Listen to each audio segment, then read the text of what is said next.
여러분 안녕하십니까, 진성호입니다. 바이든 행정부가 출범한 뒤 문재인 대통령은 어쩌면 국제 왕따가 될 것 같습니다. 자, 오늘 백악관 대변인의 브리핑 때문에 지금 청와대가 발칵 뒤피었습니다. 문재인 대통령은 도대체 어느 나라의 대통령입니까? 대한민국의 대통령 아닙니까? 군 통수권자 아닙니까? 자, 지금 강경화 장관 후임으로 문재인 대통령은 정의용 전 청와대 안보실장을 지명했습니다. 정의용 전 실장이 어떤 인물입니까? 문재인 대통령과 김정은의 남북 정상회담을 준비한 사람입니다. 아직도 그때의 환상에 젖어 있는 인사로 보입니다. 그러나 바이든 대통령은 정반대의 길을 택했습니다.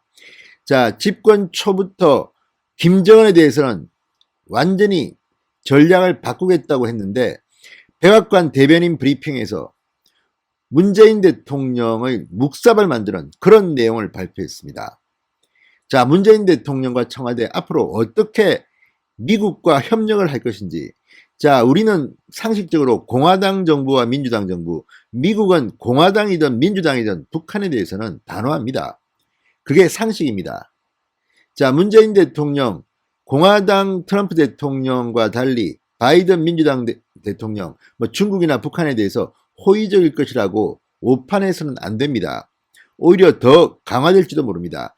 트럼프 대통령의 중국 정책은 바이든 대통령이 계승하겠다고 했습니다. 반면 북한 정책은 완전히 바꾸겠다는 겁니다. 자, 이 백악관의 브리핑을 통해서 드러난 것, 이미 북한에 대해서는 준비된 답변을 읽었습니다. 적석에서 자신의 생각을 이야기한 게 아닙니다.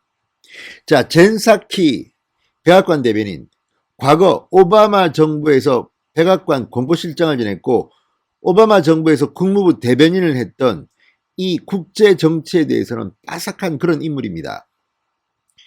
자, 어제 있었던 백악관 브리핑에서 현지 시간 이 젠 사키 대변인은 김정은의 핵에 대해서 분명한 의조로 답했습니다. 문재인 대통령 정신이 혼미하겠습니다. 진성호의 융단 폭격 시작합니다. 문재인 대통령을 융단 폭격합니다. 방송에 앞서 아주 진성호 방송에 구독자가 아니신 분들은 붉은색 구독 버튼 눌러주십시오. 더 좋은 방송으로 보답하겠습니다. 자, 미국 백악관은 현지 시각으로 어제 조 바이든 대통령이 북핵 문제를 심각한 위협으로 보고 있다고 밝혔습니다. 북한 핵 문제가 심각한 위협이다, 이렇게 밝혔습니다. 백악관은 또 미국은 여전히 북한 핵 억제에 대해서 중대한 관심을 갖고 있으며 동맹과 긴밀히 협의해서 새로운 전략을 채택하겠다고 했습니다. 새로운 전략. 동맹과 긴밀히 협의한다고 했습니다.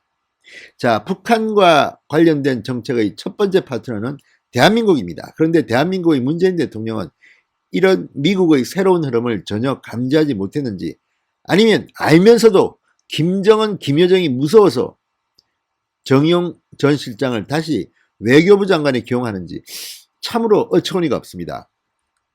자, 젠 사키 백악관 대변인은 언론 브리핑에서 바이든 대통령이 북한의 핵과 탄도미사일, 다른 확산 관련 활동이 세계 평화와 안전에 심각한 위협이 되고 글로벌 비확산 체제를 훼손하고 있다고 보고 있다, 이렇게 말했습니다. 의문의 여지가 없다고도 했습니다. 사키 대변인은 우리는 여전히 북한 억제에 대해 중대한 관심을 여전히 갖고 있다. 우리는 미국인들과 동맹국들의 안전을 지키기 위해 새로운 대북 전략을 채택할 것이다. 이 접근법은 현재 진행 중인 대북 압박과 미래 외교 가능성 등에 대한 한국과 일본, 다른 동맹들과 긴밀한 협의 속에 북한의 현 상황에 대한 철저한 정책 검토로 시작된다고 말했습니다. 자, 지금 여기서 우리가 주목할 것은 지금 우리 정부는 미국과의 한미연합 군사훈련조차도 북한과 협의하겠다고 문재인 대통령의 입에서 나올 만큼 북한 눈치를 보고 있습니다. 그런데 바이든 대통령과 바이든 행정부는 적어도 북한 핵 문제에 대해서 문재인 대통령과는 180도 다른 생각을 갖고 있는 것으로 보인다는 점입니다. 문재인 대통령이 정신 차리지 못하고 계속 이렇게 끌려간다면 문재인 대통령은 대한민국의 군 통수권자로 인정받지 못할지도 모릅니다. 국민들은 이미 문재인 대통령의 이러한 태도에 대해서 염증을 느끼고 있을지도 모릅니다. 자, 사키 대변인은 이어서 미국이 역사적으로 그래왔던 것처럼 나아갈 길을 결정하고 억제에 관해 협력하기 위해 그 지역의 파트너들과 긴밀히 협력할 것이라고 거듭 강조했습니다. 자, 지금 미국 정부는 이 문제에 관한 대한민국보다는 일본이라든지 호주라든지 이런 주변국들과 긴밀히 협의하고 있습니다.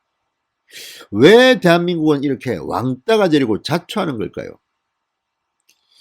자, 지금 군사 문제에 있어서도 대한민국은 중국에 대한 방어선에서 상당히 돌출적인 행동을 보이고 있습니다. 중국이냐 미국이냐 선택해야 될지도 모르지만 지금 그런 단선적인 문제보다도 우리가 취하고 있는 북한에 대한 스탠스는 미국 행정부는 도저히 이해할 수가 없을 것 같습니다. 자, 사키 대변인의 발언, 미국의 대북 정책에 이제 완전히 바꾸겠다는 겁니다. 그리고 이 사키 대변인의 이 발언은 기자의 질문에 대해서 답변하는 과정에서 나왔습니다. 미국의 대북 정책에 관한 질문에 대한 답변입니다. 그런데 사키 대변인은 그냥 답한 게 아니라 미리 준비해온 답변 문안을 그대로 읽었다고 합니다. 그러니까 바이든 행정부는 북한 정책을 이미 완전하게 모범 답안을 준비한 것으로 보입니다. 자, 새 전략을 채택하겠다는 언급. 트럼프 전임 정부의 실패 전철을 밟지 않겠다는 겁니다. 그러니까 비핵화에 대한 확신도 없이 저렇게 김정은을 만나주고 띄워주니까 물론 그것은 트럼프 개인의 인기를 올리기 위한 방법일 수도 있지만 그렇게 하다 보니까 북한이 오만방자해져 가지고 지금 뭡니까? 싱가포르선언 완전히 폐기된 건데 지금 문재인 대통령은 또다시 그 이야기를 하고 있습니다. 정신이 나갔는지도 모르겠습니다. 자, 바이든 행정부는 전임 도널드 트럼프 행정부와 달리 톱다운 방식을 지향하겠다. 우리는 이런 거 안 한다는 그런 생각을 갖고 있는 것으로 확인됩니다. 실무 협상부터 시작해서 차근차근 원칙에 따른 그런 대북 정책을 수립할 것으로 보입니다. 자, 토니 블링컨 국무장관 역시 앞서서 이 문제를 분명히 했습니다. 19일 상원 인준청문회에서 나는 우리가 대북 접근 방식과 정책 전체를 재검토해야 한다고 생각한다. 이렇게 말했습니다. 이는 역대 정부를 괴롭혀온 어려운 문제이며 실제 개선되지 않고 더 악화됐다고 말했습니다. 자, 미국은 우리가 생각하는 것처럼 민주당 공화당이라고 해서 이런 안보 문제를 함부로 다루지 않습니다. 문재인 대통령 사키 대변인의 이 브리핑 상당히 충격을 받은 것 같습니다. 지금이라도 늦지 않았습니다. 문재인 대통령은 정신 좀 차리고 김정은의 정책을 똑바로 보고 다시 한번 북한 정책을 수립하기 바랍니다. 그럴 리 없겠다는 생각도 들지만 그래도 꾸준하게 국민들은 문재인 대통령에게 이것을 요구해야 합니다. 백악관 대변인의 브리핑에서조차도 문재인 대통령은 왕따당하고 있는 것으로 짐작됩니다. 진성호의 문담 폭격이었습니다. 여러분 감사합니다.